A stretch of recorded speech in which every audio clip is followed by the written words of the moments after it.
O'Reilly. You need parts? O'Reilly Auto Parts has parts. Need them fast? We've got fast. No matter what you need, we have thousands of professional parts people doing their part to make sure you have it. Product availability. Just one part that makes O'Reilly stand apart. The professional parts people. O'Reilly Auto Parts. Outdoor adventure won't wait for engine problems. Things like hard starts, rough performance, and lost fuel economy are often caused by fuel gum and varnish buildup. Seafoam can help your engine run better and last longer. Simply pour a can in your gas tank. Hunters and anglers rely on Seafoam to keep their engines running the way it should the entire season. Pick up a can of Seafoam today at your local auto parts store or visit seafoamworks.com to learn more. There's nothing like snook hook sets at dawn or catching a tarpon in the moonlight. Find your next fishing trip made easy on fishingbooker.com and experience the magic of the Sunshine State or any other destination on your fishing bucket list. Book a blue water adventure in search of sailfish or go snapper fishing with the kids. With over 6,000 captains and trips to choose from, planning your next one just got a whole lot easier. Download the Fishing Booker app on the Google Play or App Store or visit them online at fishingbooker.com to book your trip today.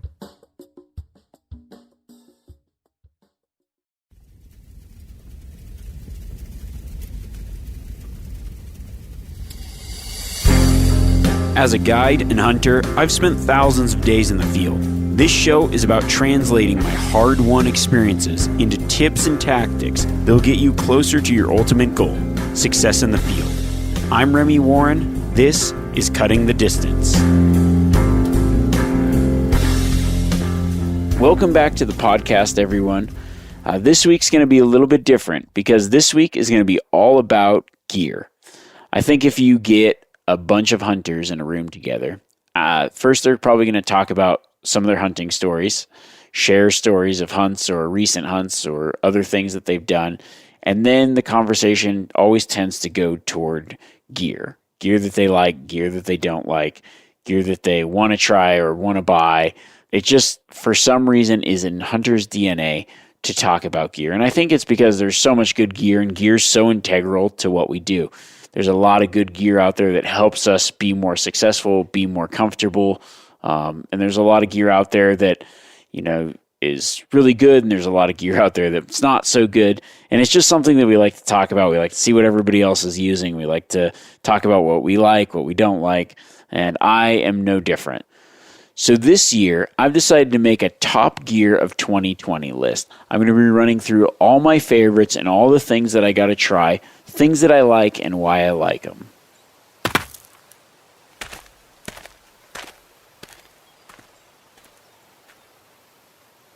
Now, I feel very, very fortunate because when it comes to gear, I get to try a lot of stuff.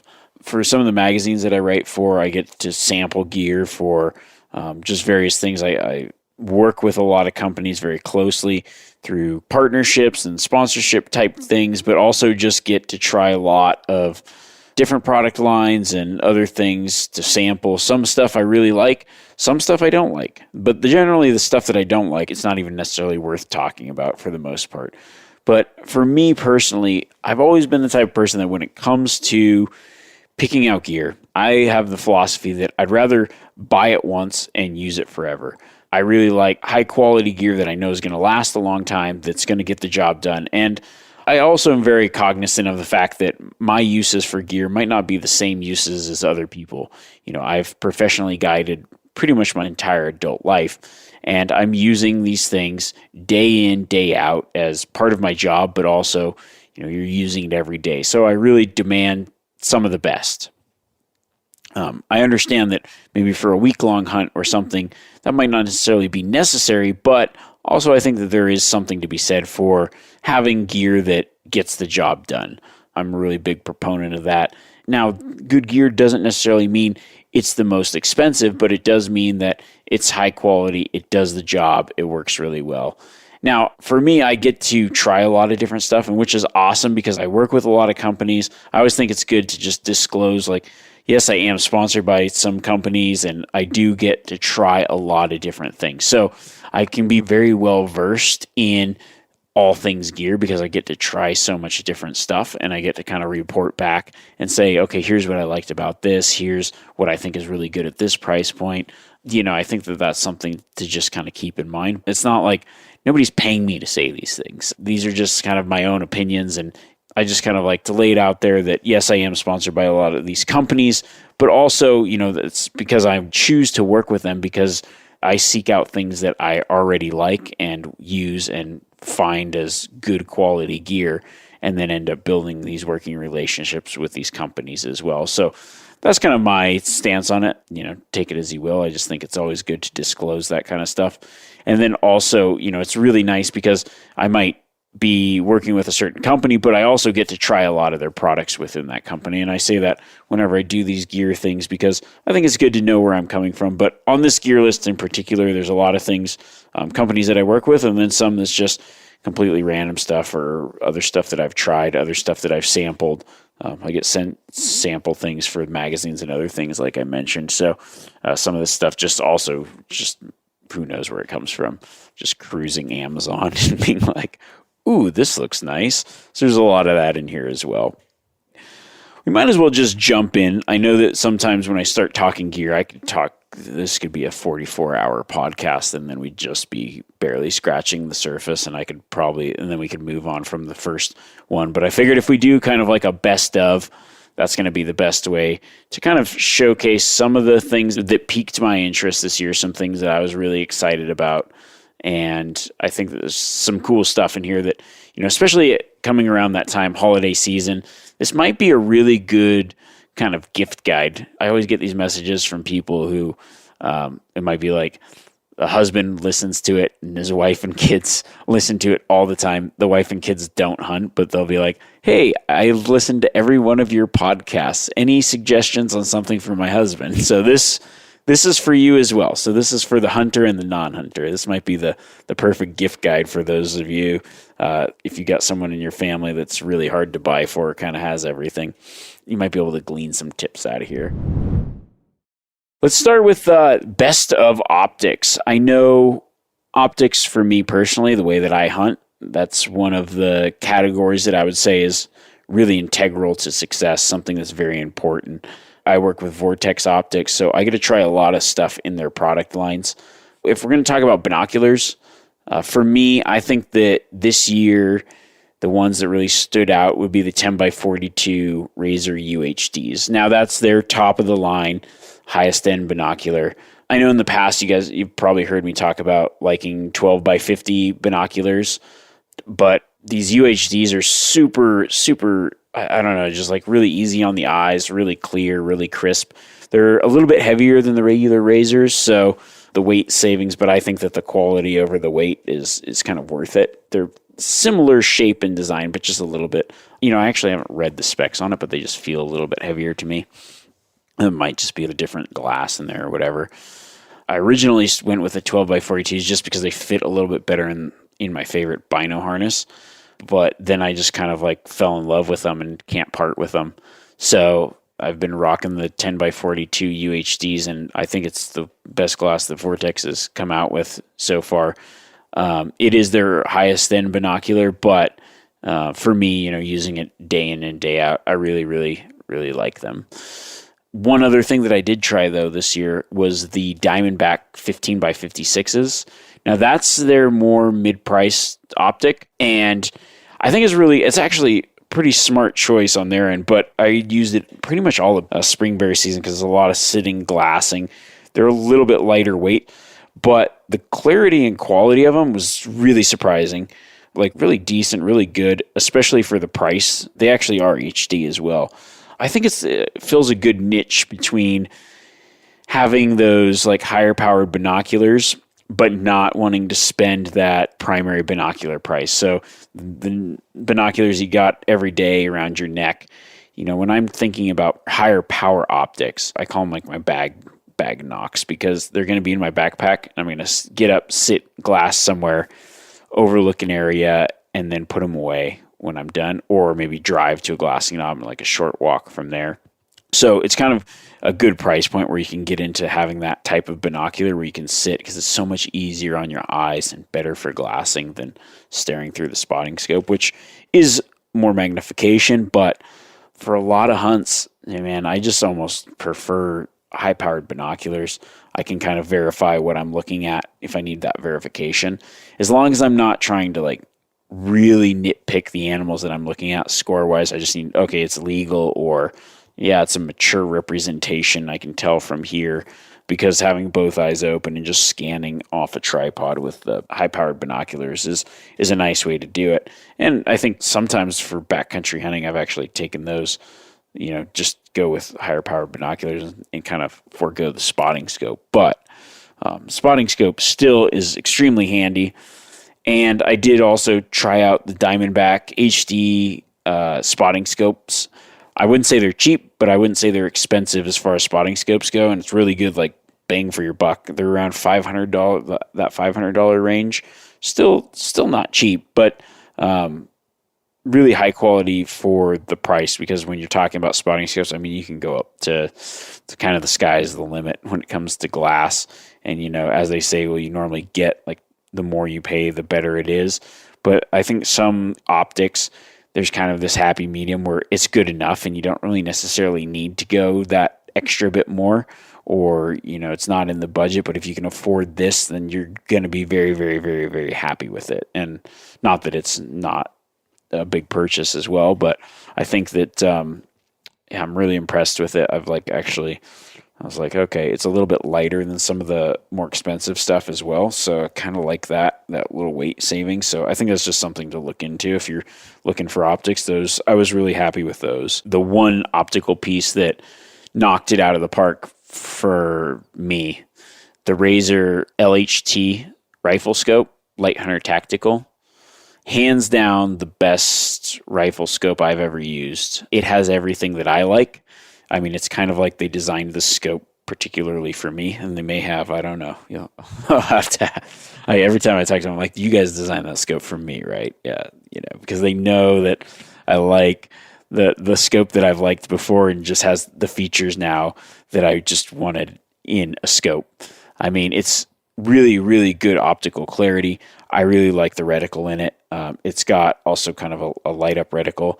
It's super lightweight, but has all the tactical features as well. So it's got one thing that I think is absolutely necessary for hunting, for like a feature that I really like, is a locking turrets. I like a MOA scope. So this one has got locking elevation, capped windage. It's perfect. It's everything that I've ever asked in a scope. It also has like easy to do zero stop. It's easy to adjust, because I'm actually like, when I go somewhere, I'll get out, like, let's say I'm going on a trip actually this week. I just shot my gun at the range yesterday. When I get there, it's going to be different elevations, everything. I like to set my ballistics for where I'm at and the temperature and everything like that. So I'll just actually resight that scope, pull that top cap off, reset my zero stop, and boom, I'm good to go there. And it takes me 2 seconds. It's like super easy. I love everything about that scope. If you were to ask me what's the best scope ever made right now, I would say Vortex Razor LHT. That's definitely got my name all over it. I guess, since we're talking about scopes, we might as well talk about guns. The best gun of 2020, best one that I used, I would say I really liked the Sako Carbon Light. I like a light gun. I got it in 6.5, and if you've listened to me talk, you know that my favorite caliber is a 300 short mag, and I would have got it. It's like, how many 300 short mags does a guy need? I don't know. It's just like everything to be 300 short. But they didn't make this one in 300 short, and I liked the features of it, so I went with the 6.5 Creedmoor. I've shot 6.5 Creedmoor a lot. I don't think it's like the best caliber ever made, but I don't think it's bad either. It's great for a lot of different things, and I've hunted caribou with it this year, deer, cow elk. Everything was one shot. Awesome. So the thing I really liked about the gun, just like the ergonomics, adjustable trigger, it's just super comfortable, super lightweight. Definitely a really high quality gun, super accurate. So I definitely liked that. And I guess let's go on to best suppressor of 2020. The best suppressor of 2020, I'm going to have to say, hands down, Surefire Titanium. I got it in 30 cal. That way I put it on everything. So it's pretty sweet. It's lightweight. I've got it currently on that Sako Carbon Light 6.5, but I got 30 cal, so I can just put it on pretty much any rifle that I own. You can put a brake on your gun, and then it's got a quick thread adapter to go over your muzzle brake. I know some people think that those might not be as accurate because, well, you don't know if it's seated the same, but the brakes are indexed on there. It's got like this, so that you kind of put it on the same every time. A little index thing on the brake, threads on, and just like essentially a full or half turn kind of thing, seats it on there. I've had no problems with accuracy with it. I actually kind of increased the accuracy on some of the other guns that I've put it on. And it's awesome. It does a good job making, it takes the crack out of the rifle, protects your ears a little bit, and also takes a little bit of jump out of the rifle. It's really nice because you squeeze off that round and you're still on target. Even if on higher magnification, you can watch the impact. And it's really nice if you're hunting alone. Or even hunting with other people. It's nice to have that not blow your eardrums out like a regular brake does. So that one's been good. I think it took me, everybody asks questions about the suppressors and other things. It didn't take me that long to get my tax stamp for it. I think it was kind of right around COVID, and I thought, oh man, this is going to take forever. This is a bummer. I think I sent in my paperwork in March and got it around September. So it wasn't actually too bad. I don't know what the wait times are like now, but if it's something you're thinking about, I highly, highly suggest getting one. Most states it's legal to hunt with. So that's that was like a fun purchase for myself this year that, man, I really, really like that one. I actually got a couple of them because I was like, I tried a couple different ones, but that one was hands down better than the other ones that I got. So I was really impressed with that. Since we're still talking about firearms here, and we'll get into some bow stuff here shortly, the best ammo of 2020, it's got to be Terminal Ascent, Federal Terminal Ascent.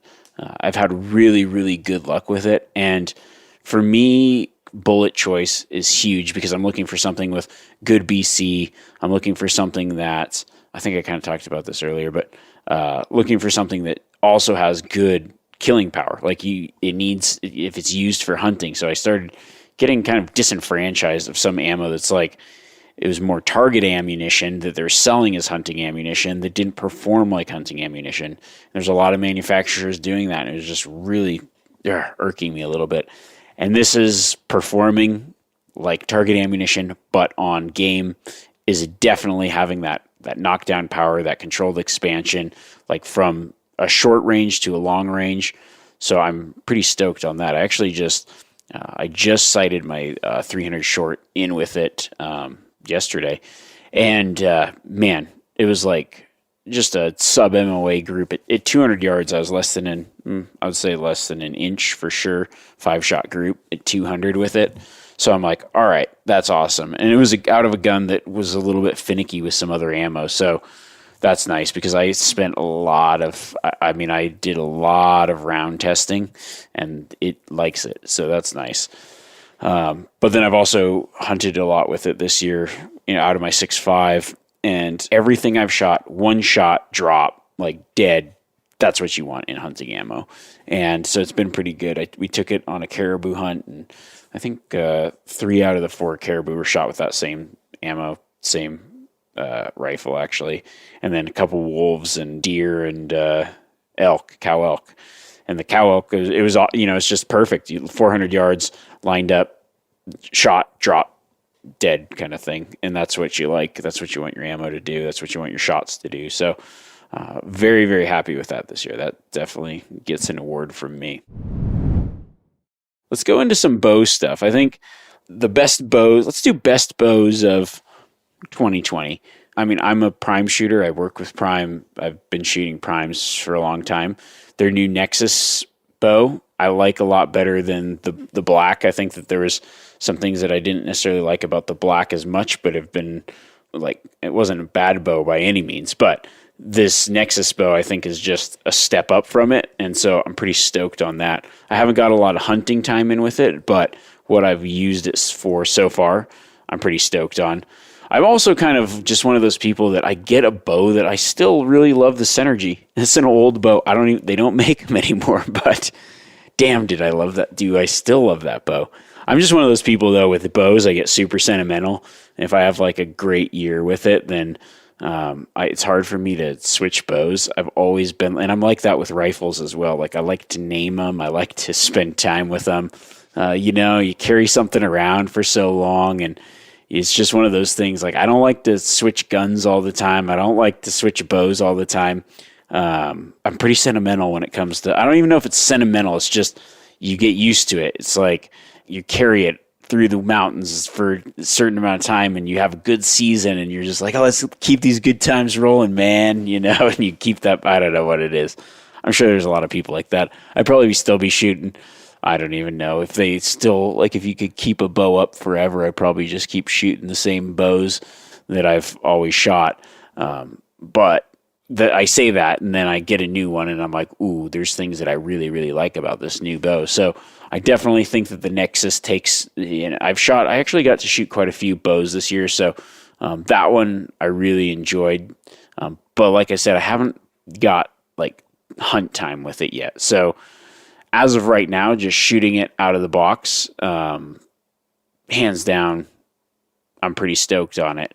But I guess I don't know if I always like to just hunt with it and then come back and give another report. So I'm sure if I like it out of the box, it's going to hunt well. I've never had one that I didn't like out of the box, not hunt well. I'm pretty good about deciphering that. So pretty stoked on that. That's one to look out for sure. It's really, there's a lot of things I really like about it so far. Like it's pretty quiet.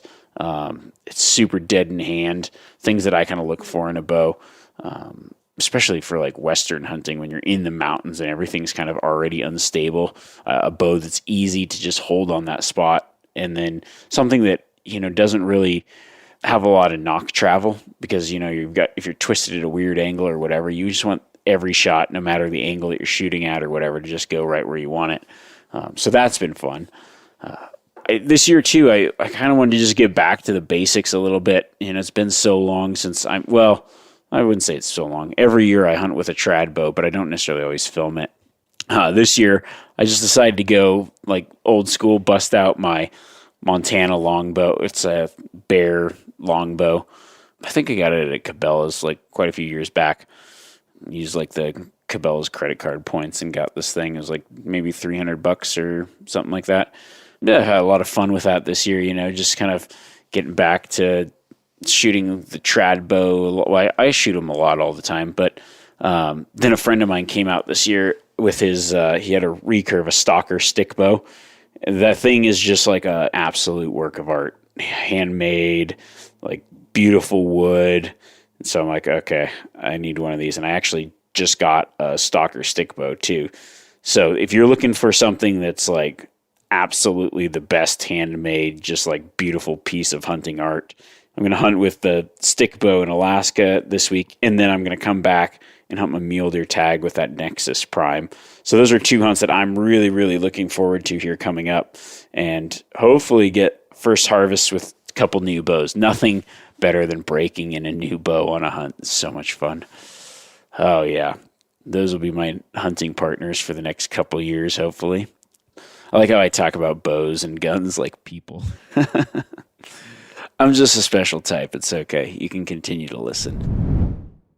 Packs. Oh yeah, you can't talk about gear and not talk about packs. Packs, I would say, is probably the most talked about piece of gear, because anything that's uncomfortable and somebody can make it comfortable, or a task that's hard and somebody makes it just a little bit easier, that's a good piece of gear. The pack, I use Stone Glacier. I work with them a lot. This year I used the Sky 5900 on the X-Curve frame. Really, really solid pack. There's many, many pack outs that I had. The heaviest pack out that I had in that pack this year was 165 pounds, I think, for, a really long ways. I started walking. It was daylight, and I ended up at 3 a.m. getting back. It was a slog for sure, but that pack really held together. I had stuff strapped everywhere to that thing. I had, when you talk about awkward weight, I had caribou rack over the top, just trying to balance this thing. Velvet sloughing. I ended up just ripping all the velvet off because it was hitting me in the face and stinking, and just I didn't have enough room in the pack. That was the only trouble. So I think, not that the pack isn't huge, and that's not, I mean, like, you don't need to put that much weight. I don't know why I like to load my packs down so much. I just didn't want to have to go back for a second trip. But I ended up ferrying a lot of stuff anyways. Next year I might actually try like a little bit, maybe go like the 69 or 7900, because they shrink down good too. But the 5900 is pretty dang good for multi-day trips and like carrying out lots of meats. So that one gets my stamp of approval on that for sure.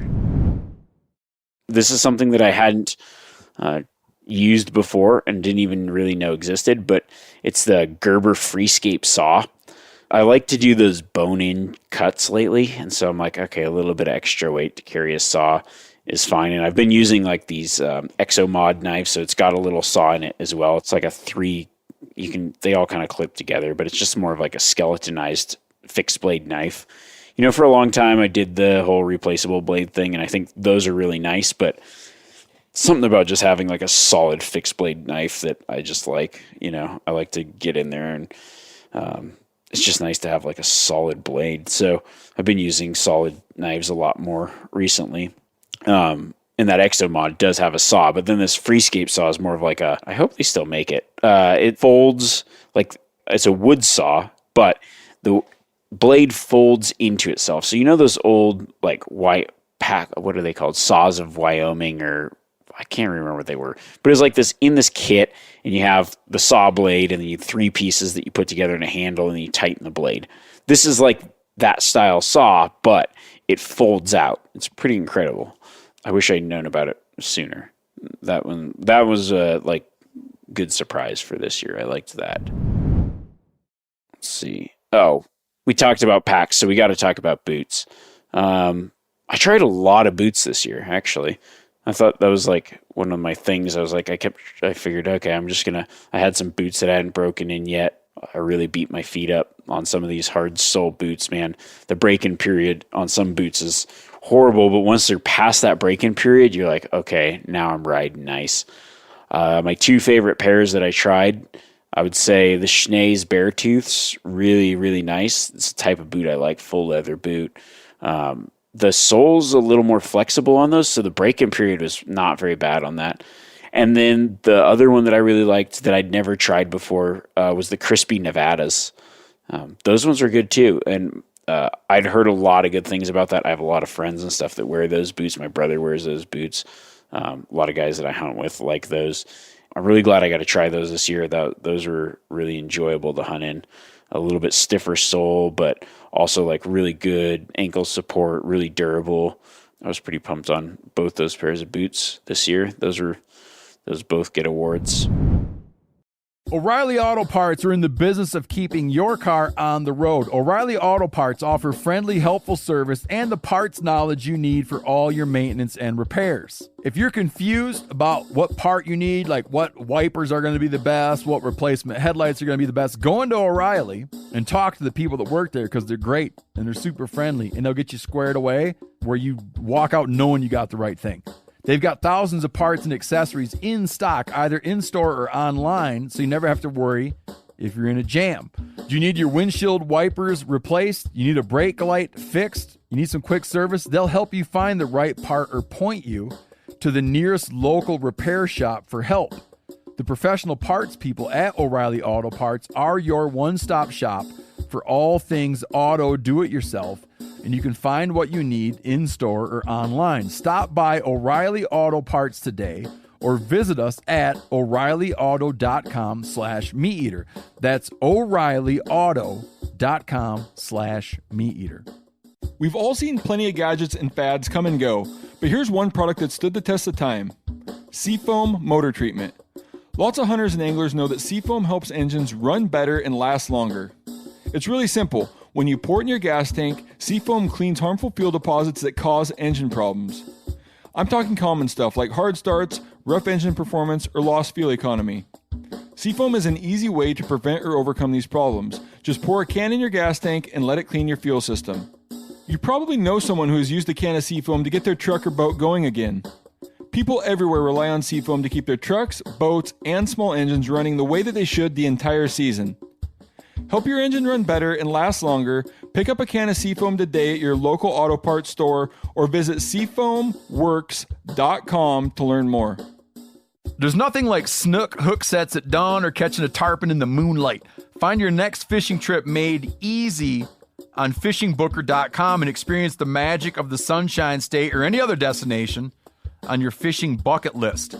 Book a blue water adventure in search of sailfish or go snapper fishing with the kids. With over 6,000 captains and trips to choose from, planning your next one just got a whole lot easier.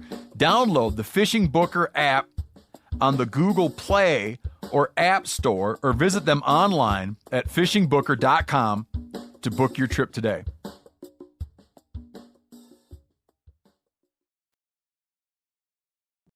I got kind of like a couple different, I just did 3 tents in here because, you know, you got to have your packable backpacking tent, Stone Glacier, the Skyscraper 2-person.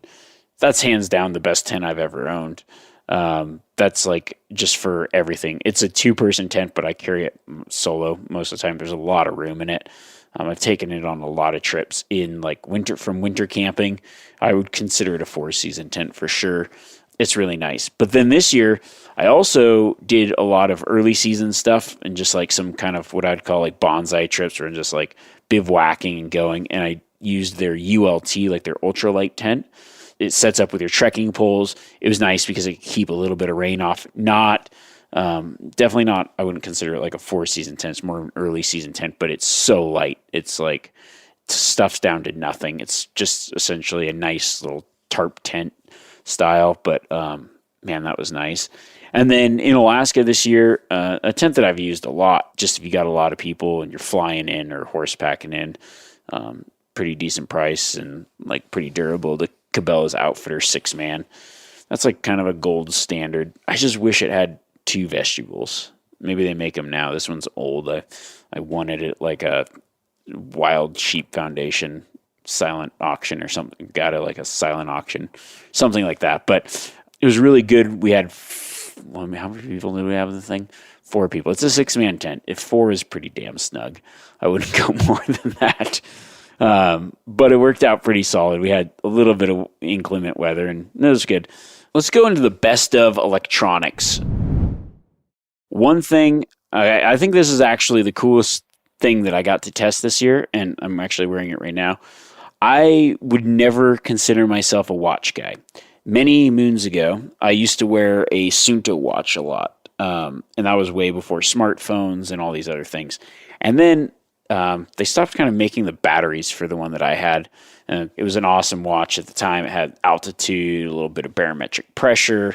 Obviously, it told time. And then I just kind of stopped wearing a watch. And then I recently got the Garmin Delta Tactics watch. And I was like, I'm not really a watch person. I haven't taken the thing off since I've got it. Absolutely love it. It's the Tactics Delta Solar. I wear it every day now. And it's one of those things I'm like, I didn't know I needed it. And now I have one.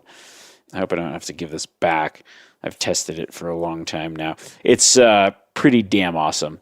And I would definitely buy it if I do have to give it back. I've just like enjoyed the heck out of it. A couple of the features on it. Every time I like sit down, I have to tell someone about my watch and how cool it is. But it's got AB ballistics curves in it, so I can just put in my ballistic data right there, my dope chart just on my watch. I've got my drop compensation and all that. It also has full GPS capability. It's got a little bit of solar charging. The battery lasts for a long time. I actually lost the charger and ordered a couple more off Amazon recently. I think it was like 30 days ago that I lost the charger. So I still got 11 days left. It's got the altimeter, shows you your steps every day, which is nice. The feature that I use probably more than anything, the sunrise sunset table on there. That's pretty rad. Man, and then just like not having to waste the batteries in in your phone for a backcountry alarm. So this thing has just been money. I think it's a pretty solid, like if you're looking for a really good upper end gift for somebody that kind of has everything, this one's hard to beat. That one I'm pretty stoked on. Another couple pieces of electronics. The InReach Mini. That thing's awesome. I upgraded this year from it used to be InReach, but it was DeLorme and it was old. I think they've sold, I know they've sold to Garmin. And now the InReach, you just satellite message through your phone. Pretty awesome. And it's a lot smaller than the ones of the past. So that one's been pretty awesome. Let's go best headlamp of 2020. I had a black diamond headlamp that took a crap this year, just like stopped working. And then I just decided I've had a lot of really expensive headlamps that didn't work. And I have a backup headlamp that I've used. I always kind of have two flashlights with me of some kind at all times, especially when I'm even when I'm by myself, but if I'm guiding, because it's like something happens. I've had this Energizer one that I've had forever. And so I just thought, instead of buying a really expensive headlamp, I went to Costco and I saw a pack of Energizer headlamp flashlights.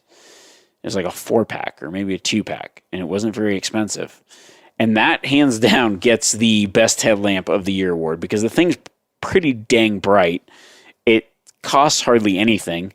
You get a couple of them, and so far the one that I've had has outlasted both Petzl and Black Diamond. So I'll probably have these two from now until the end of time. We'll see. But man, it's bright at everything I want in a headlamp. Obvious, it locks, so as long as it's got the lock feature, it's bright and works when I want it to work. I'm pretty stoked on it. All right, best new stuff on the market that I got to try this year. There's some meat processing stuff that this company kind of just started up, and Meet Your Maker. They've got a chamber vac sealer, so they just go do everything like direct to consumer. If you aren't familiar with a chamber vac sealer and you process your own meat, man, vacuum sealing is the worst. I think one of the worst. Well, the worst part of processing yourself is if you've got a crappy grinder. So their grinder definitely makes the cut as well. It's like I use just the 1/2 horse grinder, but the 1.5 horse is just, it pretty much sucks the animals off the hill and grinds them for you. It's pretty fast. The 1/2 horse is good. The 1.5 horse is better, but both work really well. Now the chamber vac sealer, it's like, you can actually vacuum seal water in there. So you could put your marinades in there, you can vacuum seal, but you also don't have to do anything. You just put it in the machine, you close the lid, and it vacuum seals it. It's really fun to watch as well. It sucks all the air out, creates a vacuum chamber. It makes sense. Okay. But it's kind of cool because when it sucks the air out, it just drops the hammer. It's like pump, pump, pump, pump, pump, and then boom, and everything is vacuum sealed inside there. It's pretty crazy how it works. I was watching it, and I'm like, how does this even work? I don't even get it. So I had to watch videos on the science behind chamber vacuum sealers. It's actually quite interesting. We did talk about some bow stuff, but I might as well talk about some other accessories on the bow. Sights, this year's winner.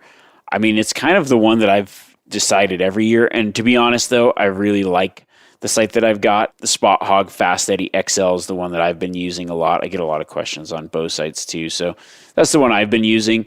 I just haven't found one that I like better than it yet. I never thought I'd be a single pin guy. This has kind of got 2 pins and a slider sight. But I really like it. The XL is essentially just a bar that you can push out. I used to shoot with my bar further out, but now I've been shooting with it further in, so I think maybe from now on I'll just get the Fast Eddy. The XL is nice, though, because I travel a lot, so I put it in a bow case, and I can just pull that rail out and then slide it back in when I get wherever I'm going without having to take the screws of the whole sight housing off. So that's nice. One thing I also did try this year, just because I was out of curiosity and was pleasantly surprised, was that Garmin Zero sight. I know there's some people are like, oh, it's too much electronics or whatever. But if you're using a rangefinder anyways, I haven't actually got to hunt with it yet, though, because all the places I had my tags this year, it wasn't actually legal, but it's legal in a lot of places, just not in Montana and Idaho. And Alaska, not during their archery only season, but it is during rifle season. You can use it. But I thought, it would be fun to try, especially for like some stuff when I'm hunting in New Zealand, which I, obviously didn't get to go there this year or whatever. But I definitely thought that'd be kind of cool. And I was just really, really curious about it as well. And actually, it works better than I thought it would, and is at least as advertised and better. So that was pretty sweet. I would like to go hunt axis deer or something with it, because there's those times, especially when I'm filming myself and I need that, there's like that too many steps process where I sneak in, I set up the camera, it's something that's super cagey, maybe like a jumpy axis deer, then I focus the camera, then I range the deer, and then I set my pin, and then I draw back, and then the animal walks away. So it would just take out a lot of steps. It'd be like set up camera, shoot the thing. And that would be nice. So that's kind of my thinking behind that. And I definitely think that there's some places that it'd be pretty solid, work pretty well. Best arrows of 2020. This year I did some switching up because, I had, with the whole quarantine thing, I got to play with my bows a little bit more. Instead of being on the road so much, I had some downtime to just mess with a bunch of things. And the more I mess with things, the better I get, which is generally a good thing. This year, I just thought, hey, I want to try a bunch of different stuff, try different arrows. I switched to day 6 arrows. They had a lot of things that I like going on. They're a little bit heavier, they're extremely durable, and they're extremely accurate.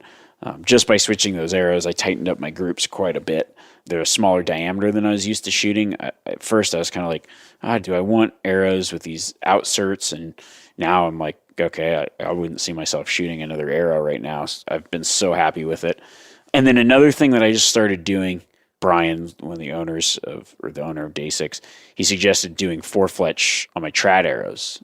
And that has been actually surprisingly much more accurate. I like the arrow flights I've been getting with it. And I never thought I would go 4-fletch on my compound bow, but I think that's going to be the next step for me. And I've just kind of shied away from it because I have a weird anchor point that I've always used, like with the 3-fletch, and it involves the way the fletching sits a little bit. So I thought, I don't want to mess with the 4-fletch, but I think I'm gonna go 4-fletch from now on. We'll see. But definitely on my feathered arrows, on my trad bow, that's been really nice. And I just really liked their arrows this year, and going to continue to shoot them. Arrow rest. Still, I can't get away from the Hamskea Hunter Pro. That one's like, it's got some micro adjust. It's limb driven, but I don't know. I really like that rest. It's like bomb proof, bulletproof. It seems like it's got everything I need, and I like that micro tuning ability. I know Tim Burnett, a friend of mine, he does the solo hunter stuff too. He's kind of set up his own little bow shop over there. And so I've been going over there and just like shooting bare shafts and just tuning my rests and really getting everything dialed. And that's been a lot of fun this year. So release, I haven't had a new release in, I don't know, probably 15 years. Just a Scott. I think it's like a Scott Little Mongoose. Not even sure they make those anymore, but I like it. It's got the kind of paracord thing, so I can tuck it. It's like on a webbing, so I can tuck it underneath and wear the release. I don't really like to use. I mean, I shoot all kinds of releases just in the backyard for fun when I'm target shooting.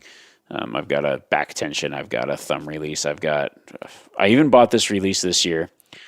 You press the trigger, and then it's like, and then you release it, and you release the trigger, and it's like it's a pure surprise release, but it's like wrist style. And so it just like slowly opens on a hydraulic and then lets the arrow fly. So you just got to focus, and then the bow just goes off whenever it wants. I thought I'd try that and just see. Is like, okay, it's just kind of fun, try something different. It's not something you would hunt with, but I thought it was kind of cool, just for target shooting and switching between my releases and just making sure, like, okay, checking my form, and you can really pay attention to a lot of stuff, just more as a training tool than an actual hunting device. But I won't remember the name of it. I'll have to go find it and then report back later. Best archery target. Oh, I got this the backyard mini Reinhardt elk. That thing's pretty awesome, and it's a good price too. The big elk targets are way too expensive, I think. So that was pretty solid. Just kind of fun plinking with the old bow, getting to shoot at something that looks like an elk. That was good. Best broadhead this year, I have to say, is, I mean, as you know, I've talked about it before. I'm a big fan of the Montex, and then they got the M3s this year, so it's unvented, solid. That's been a really good broadhead for me. Best field tips, I cruised Amazon for a lot because I was shooting a lot, and I got sick of having to, like, my arrows were just, they're so hard to pull out of my target. So I was looking on Amazon, found these Trophy Taker Easy Out field tips. Maybe everybody else in the world knows about these, but it essentially, when it hits the foam, it creates a little bit of a gap, so it's easier to pull your arrow out. I don't know why I didn't use those before. It's probably one of the best things I've ever bought. Best gun cleaning rod. My father-in-law gave me a wood dowel with some stuff on the end, and that has been probably the best gun cleaning rod I've ever owned. So next time you're at Home Depot, get some wood dowels. The best hunting tool, I think probably the best hunting tool ever now, as far as technological hunting tool, has to be Onyx Hunt app. I mean, it's crazy how much scouting I did this year, just from home while quarantined. I spent a lot of time on that app this year. Best gaiters, year in, year out, goes to Outdoor Research, OR Gaiters. I don't think you can get a better set of gaiters right now. But I did learn something new this year. So I've always gone with the size gaiter fitted for my boot, but I have size 12 boots and fairly small calves. I mean, very strong calves. Okay, don't worry. But I don't need like this giant top, so they're always a little sloppy. So this year, because I needed a new set of gaiters, I walked in my hunting boots and then tried on the size down and found out that they still fit the boot that they aren't sized for, and they fit my leg better. So if you also have that struggle with the gaiters, maybe try sizing down. Best thing I didn't know I needed this year, I got a Caribou Gear Hunter's tarp. Didn't even know I needed it. I think it's like $49. It's this super lightweight foldable tarp. It saved my caribou meat, and I've been carrying it around ever since. It's awesome. It comes with some stakes, and you can use it as a tarp, as a shelter, as a whatever. It's not real big. I've slept on it many a nights, and I've also used it to cover up meat when it's raining and other things. Pretty solid little piece of gear. Let's go best snacks of 2020. For me, it was Nature's Bakery fig bars. Those are pretty good. They stay pretty soft even when it's cold out and even when it's hot out. Very stable snack. Tastes pretty good too. It's like a giant fig Newton. And then I read the back of the package, and they're made in Reno, Nevada, where I grew up. So, hey, little hometown. I didn't even know. And it turns out I liked them before that. So, hey, I think you can get them everywhere that anything is sold, but they're pretty good. Best drink mix, I would say, if you asked me in the summer, I would say the Wilderness Athlete Watermelon, because I had this, I thought I was going to be sheep hunting all of August, so I really wanted to stay in shape, and I was just running a lot, and then I would run a lot, drink the watermelon, and then jump in the river. And that was my twice a day little thing that I did. And I think I drank way too much watermelon because it was so good, and then I think I burnt myself out on it, but it's still good. So then now I'm going to have to either say strawberry pomegranate or kiwi pineapple. And then if I want a little caffeine, I go tropical fusion. And the best dehydrated meals of the year, that goes Peak Refuel. They just kind of came out of nowhere, stepped it up. Well, I think they've always been good, but they're, I think, way better than Mountain House now. I've been talking a lot about them because I'm like, yes, uses less water, tastes a lot better. I feel better when I eat it. And their best meal, I think this year, they did like a Chad Mendez thing. It was like a partnered, was it bison bacon ranch mashers? I was addicted to those. I don't know how many I ate this year, but it was a lot. I don't know if they're going to keep making those ones or not, but they should. I will say, though, there's certain things that I do like about the Mountain House. So I'm going to give Mountain House best breakfast because their biscuits and gravy is really good. Oh, but all dehydrated meals were beat by a wild trout that I caught and then didn't have any seasoning, so I used barbecue chips as seasoning. So that's good. And then let's close it out here. It's Christmas coming up. There's a lot of really good gear out there, but it doesn't all have to be expensive. So here's 5 things for under $30 that I think every hunter might enjoy, or at least I enjoy. And if they listen to this podcast, I think if you get them some of these are things that I would like to get and do regularly get for myself or as a gift. But the first thing I would say on the list is probably Onyx Hunt app. You can get a single state for around that $30 mark. If they don't have that, it's just so handy. Especially too if somebody is going to be like planning an out-of-state hunt. That's kind of a cool thing. I guess you could just get the whole yearly all 50 states thing as well, but that's pretty handy. This next one, number 2, rapid rope. So it's this cordage that comes out of this can. I keep them in my truck, and then it's awesome to just have. Shortly after I talked about it on the podcast, they were on Shark Tank as well, and they got a deal, so that was kind of cool. That's always like a really solid Christmas gift for someone.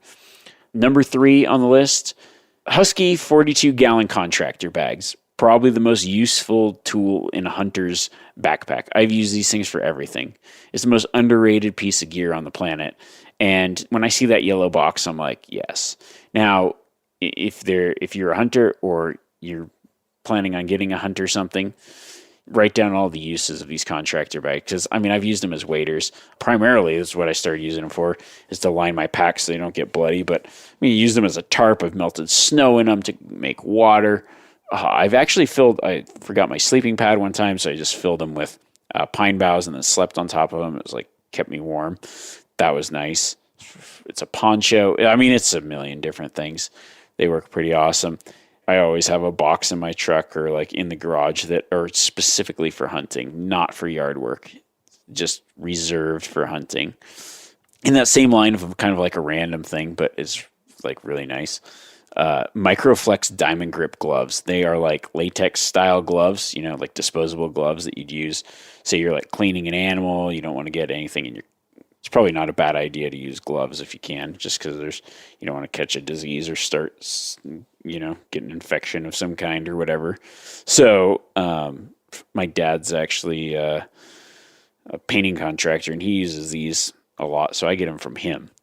Man, they're way better than all the other gloves out there, and they come in a pretty solid box. I don't know. I don't really want to mention it too much and then have 50,000 people go out and buy them all and then never be able to get them again. But Microflex diamond grip gloves, that's the pro tip right there. And then the last thing, every hunter can use Allen key sets. You got to have both kind. You got to have the kind that's on the little flip out deal that they're all together and you never lose them, and then the kind that you can pull out and lose. You got to have both.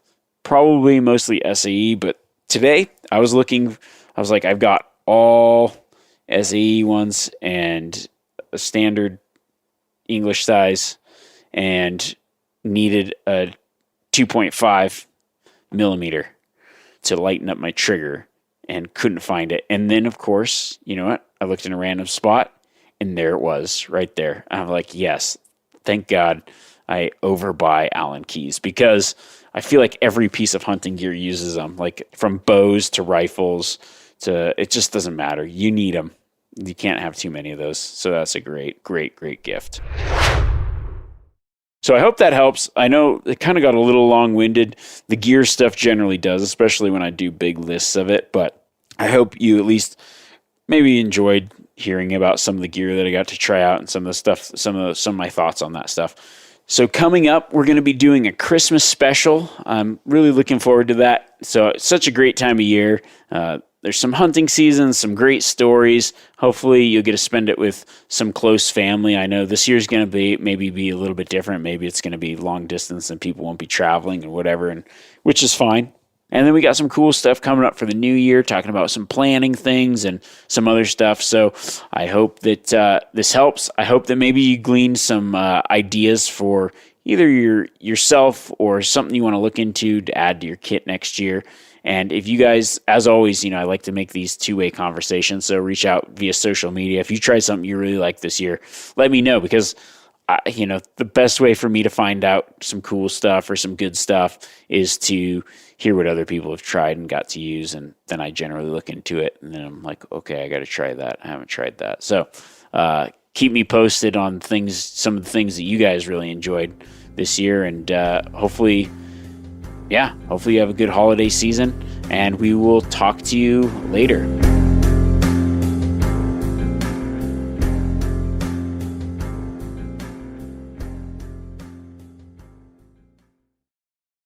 Outdoor adventure won't wait for engine problems. Things like hard starts, rough performance, and lost fuel economy are often caused by fuel gum and varnish buildup. Seafoam can help your engine run better and last longer. Simply pour a can in your gas tank. Hunters and anglers rely on Seafoam to keep their engines running the way it should the entire season. Pick up a can of Seafoam today at your local auto parts store or visit seafoamworks.com to learn more. Hey everybody, listen up. I got mega huge news. Meat Eater Live is heading back out on the road. That's right. Join me and the crew. Clay Newcomb, Cal, Yanni, Spencer's going to be there. Phil the engineer's going to be there. Meat Eater Live headed back out. Now, when you get every ticket, okay, every ticket you buy, you get a signed copy of our new Meat Eater Outdoor Cookbook. This tour is celebrating the release of the book. Buy a ticket, get a signed copy, Meat Eater Outdoor Cookbook, wild game recipes for the grill, smoker, camp stove, and campfire, which I'll point out is a $38 value. Here's where we're going to go.